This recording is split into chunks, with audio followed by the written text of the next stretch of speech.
Welcome to the Future of Customer Experience series with Accenture Interactive. I'm here talking to Bronwyn van der Merwe about living businesses. Bronwyn, when Accenture talks about digital transformations, you also talk about the idea of living businesses and the role that people and HR play within that.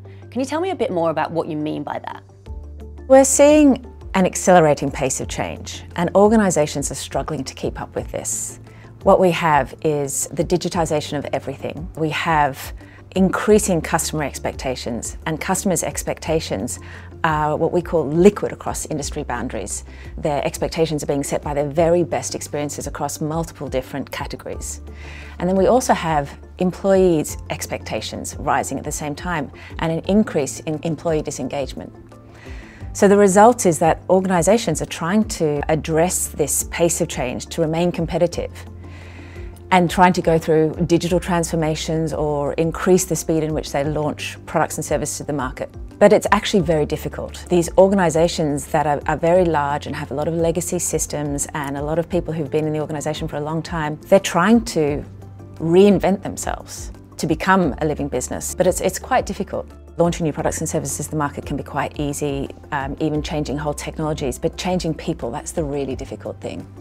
And so we're seeing CEOs increasingly realising that in order to transform themselves, they actually have to transform the people that they lead. They have to inspire them and motivate them and provide a really clear vision for the future in order to take everybody with them on this journey.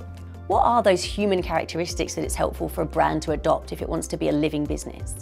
They have almost human-like characteristics, a way of expressing their personality, and it's not just about marketing and comms, it's actually really down to their mission and their purpose and how much their personality comes through for their employees. Do their employees kind of get rallied by the purpose? Are they behind it? Do they want to turn up to work every day and do their best? Instincts is another area, which is how does an organisation make decisions on a day-to-day basis? How do the structures and the processes allow people to make decisions and manage across all the different silos and hierarchies of the organisation just to get stuff done and get it done quickly? The other aspect is relationships. So this is about how does it feel to actually do business with your organisation?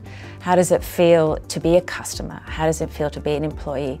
And how does it feel even to be a contractor? You need to look at all of these places and create an outstanding employee experience and an outstanding customer experience and really understand how those relationships and those network connectors enable that on a day-to-day basis.